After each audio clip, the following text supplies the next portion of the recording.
Coming up now in your spoiler-free wrestling news rundown, the full lineup for New Japan's Capital Collision pay-per-view next weekend has been revealed. We've also got all the news coming out of AEW this week, including the possibility of Trios titles debuting in the promotion. And also we've got an update on Sonny being arrested for DUI manslaughter. Subscribe to Spoiler-Free Wrestling for all your wrestling news. It's a bit of a week off for New Japan Pro Wrestling right now as we prepare for the Best of the Super Juniors and NJPW Capital Collision, which both get going next weekend.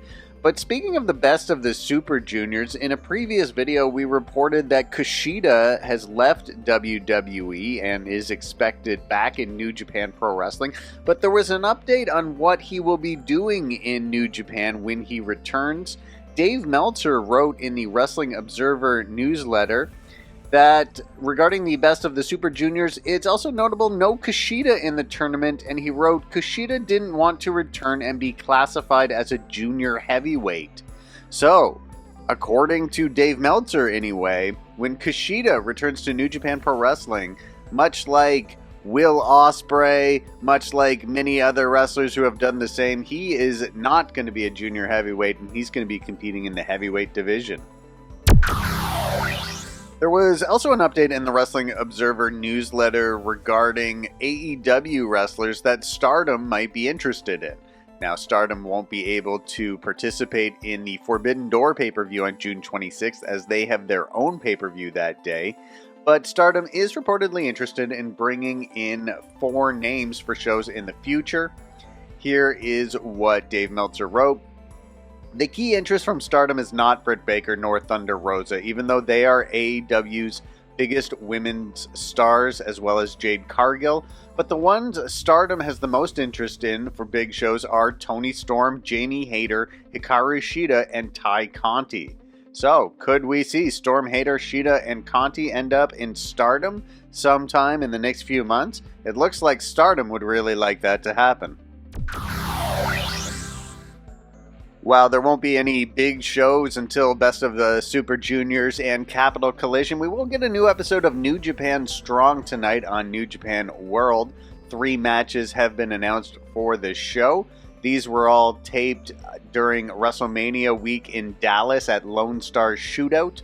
The 3 matches we will see are Team Filthy's Tom Lawler, JR Kratos, and Royce Isaacs against Fred Rosser, Alex Coughlin, and the DKC. And we know Fred Rosser is still gunning for another shot at Tom Lawler's championship.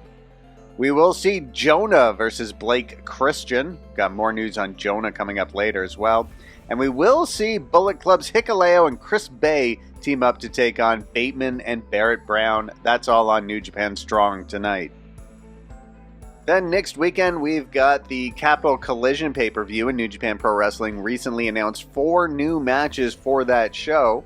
So the updated lineup for the May 14th pay-per-view now includes Tom Lawler, Drell Nelson, Royce Isaacs, JR Kratos, and Danny Limelight of Team Filthy going up against Fred Rosser, Tangaloa, David Finlay, Yuya Uemura, and Rocky Romero. We will see the United Empire's Jeff Cobb, Aaron Hanari, and Ozzy Open going up against Jonah, Bad Dude Tito, Mikey Nichols, and Shane Haste of TMDK. And we will see Carl Fredericks against Ren Narita. United Empire's Great O'Khan will go up against Bullet Club's Chase Owens. And that's notable as at Dominion it will be Great O'Khan and Jeff Cobb challenging Chase Owens and Bad Luck Fale for the IWGP Heavyweight Championships. And previously announced was Kazuchika Okada teaming up with Trent Beretta and going up against Bullet Club's Jay White and Hikuleo. And we'll see more of the dynamic between White and Hikuleo as Hikuleo not pleased with Jay White kicking his older brothers out of Bullet Club. And of course the big matches announced for the show include Eddie Kingston versus Tomohiro Ishii. We will see Minoru Suzuki versus Brody King. And then for the IWGP United States Heavyweight Championship, Hiroshi Tanahashi defends in a fatal 4-way against Jon Moxley, Will Ospreay, and Juice Robinson. Regarding the Forbidden Door pay-per-view promoted by both AEW and New Japan Pro Wrestling, tickets went on sale this week and they were gone in minutes. A pre-sale saw more than 11,000 tickets sold in under 40 minutes. That then left only 3,000 tickets left for the general sale, and those went in minutes. So more than 14,000 fans have purchased tickets for the June 26th pay-per-view inside Chicago's United Center. Not an instant sellout, but a sellout in mere minutes.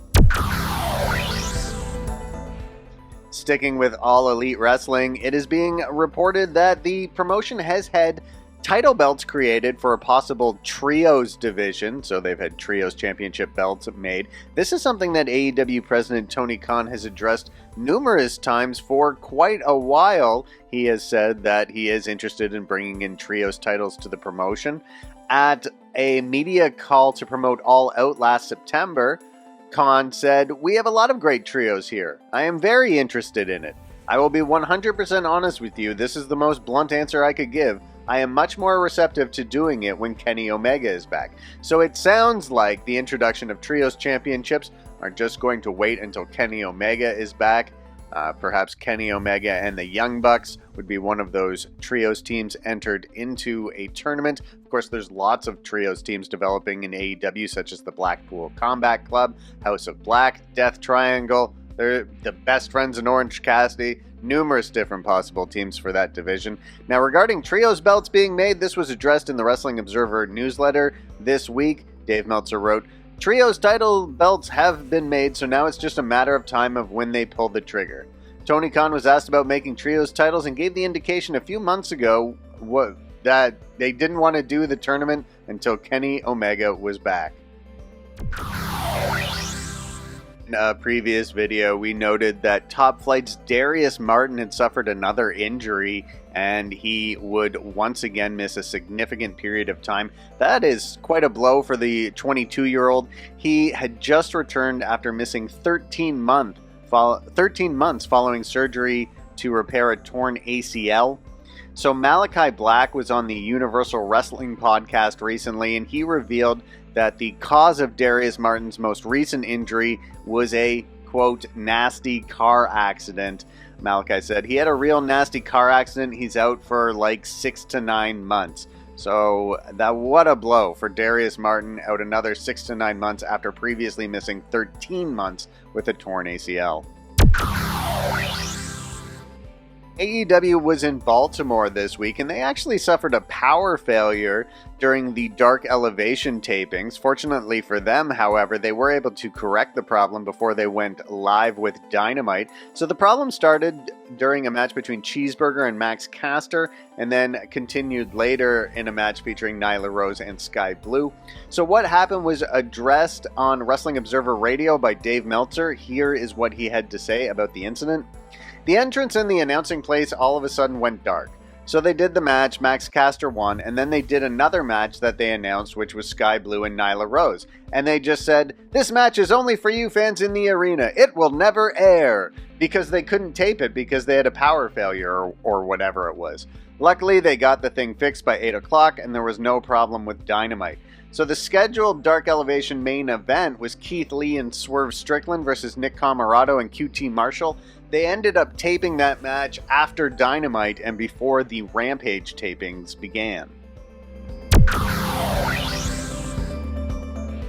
I thought this was an interesting story regarding Jake the Snake Roberts. He was on Busted Open Radio this week and revealed that he's going in for hip surgery. He needs a hip replacement, but he also mentioned that he is currently in a relationship with an old flame that he once had.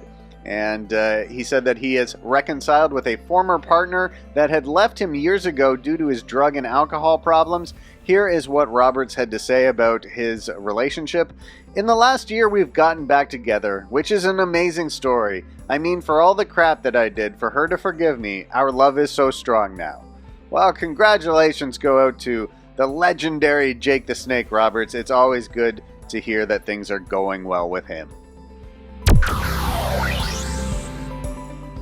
And much like DDP was able to help Jake Roberts get his life back together, he also did the same with W. Morrissey after the former Big Cass went through a rough patch in his life as well and battled through alcohol addiction and other issues. But now W. Morrissey looks great. He's in fantastic shape and has really impressed a lot of people in Impact Wrestling during his run there, and impressed quite a few people during his most recent appearance on AEW Dynamite when he wrestled Wardlow. So according to Andrew Zarian of the Mat Men podcast, Morrissey's performance caught the eye of executives in WWE who were apparently contacting him to find out when W. Morrissey's contract is up. So it sounds like W. Morrissey has gotten the eye of his former WWE employers.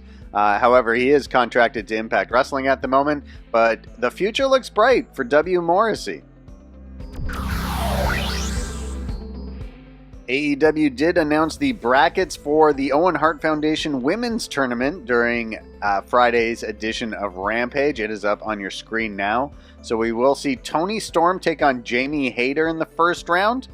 We will see Dr. Britt Baker, DMD, take on the Joker. So could it be a new signing coming into AEW that's going to take on Britt Baker in the first round? We'll have Rio and Ruby Soho also in the first round. And from the baddies section, Red Velvet will take on Hikaru Shida. Also on Rampage last night, we got one match and one segment added to next week's episode of Dynamite, which will take place from the UBS Arena in Long Island. And we also got two matches set for next week's Rampage, which will be taped Wednesday night from Long Island as well. So the match added for next week's Dynamite was the Owen Hart Foundation Women's Tournament quarterfinal match between Toni Storm and Jamie Hayter. And we will also have a segment where the Jericho Appreciation Society will give a victory speech, I guess because Chris Jericho beat Santana on Dynamite this week. That's all I can figure that they would be celebrating. Anyway, already announced for the show include an Owen Hart Foundation quarterfinal match between Darby Allin and Jeff Hardy, another one pitting Adam Cole versus Dax Harwood. CM Punk will also take on John Silver. Ricky Starks will defend the FTW Championship against Jungle Boy, and we will have a special contract signing and stipulation reveal for Maxwell Jacob Friedman and Wardlow, and of course that will involve MJF returning home to Long Island. And then we also had two matches announced for Rampage next week. We will see the TNT Championship on the line as Scorpio Sky defends against his former SCU partner Frankie Kazarian, and we'll also have another Women's Owen Hart Tournament match as Ruby Soho takes on Riho. And before we move on to Impact Wrestling news, we have to report that Tammy Sunny Sytch has been arrested for the fatal car accident she was involved in on March 25th. In previous videos, we have reported how police suspect Sytch was under the influence when she crashed into the back of a car, causing the death of a 75-year-old man in that vehicle. She has now been arrested on 9 charges. A PW Insider reported that she was arrested in Ormond Beach, Florida, and the charges include DUI causing the death of a person, or DUI manslaughter, driving with a suspended or revoked license causing death or serious injury, and 7 counts of DUI causing damage to a person or property. She could face up to 30 years in prison if convicted. Her bond is currently set at $200,000 for the DUI manslaughter charge and $27,500 for the remaining charges. And it's a big weekend for Impact Wrestling. We'll get into all the matches set for Under Siege tonight, but there are a couple of departures from the promotion to report. Jonah is moving on from Impact Wrestling. His contract with the company has expired. He took to Twitter after his match against PCO aired on Thursday night, and he wrote that there's a wild chapter in the book of Jonah that is all about PCO. He is not human. Impact, see it down the road. Of course, Jonah is going to be doing more things with New Japan Pro Wrestling in the coming months. So Jonah moving on from Impact, most likely doing more stuff with New Japan Pro Wrestling. Another departing talent from Impact is Willie Mack. He wrote on Twitter, after last night's Impact episode, I am no longer with Impact Wrestling. My contract has expired and I decided to decline their new offer. So now I'm going to be doing my thing on the independents. Hit me up, gives his email address, if you want to see me in your city or town. And finally, Impact Wrestling will present a show tonight from the Promo West Pavilion in Newport, Kentucky, Under Siege 2022. It's available on Impact Plus. Here are the matches that have been announced for the show. On the pre-show, we will see a good match as Rich Swann will take on Laredo Kid. That should be pretty exciting. We'll also see Madison Rayne versus Giselle Shaw on the Countdown to Under Siege show. And then in the Impact pay-per-view proper, we will see the X Division Championship on the line as Ace Austin defends against Trey Miguel. Of course, Ace Austin is going off to the Best of the Super Juniors the following week, so it should be interesting to see if he brings that X Division title with him to Japan. We will see Speedball Mike Bailey against Alex Shelley. That should also be a good match. We'll see Steve Macklin take on the other member of the Motor City Machine Guns, Chris Sabin. For the Knockouts title, Tasha Steelz defends against Havoc. We'll also see a 10-man tag as Bullet Club takes on Honor No More. So we will see Carl Anderson, Doc Gallows, El Phantasmo, Chris Bay, and Jay White team up to take on the OGK, Vincent, Kenny King, and Eddie Edwards. Also for the AAA Reina de Reinas Championship, Taya Valkyrie versus Deonna Purrazzo. For the Impact World Tag Team titles, we will see Violent by Design defend against the Briscoes. And in the main event for the Impact World Championship, Josh Alexander defends against Tomohiro Ishii. And that's going to do it for this video, everyone. We'll be back Monday at 4 p.m. Eastern Time with our next video. Subscribe to Spoiler Free Wrestling for all your wrestling news.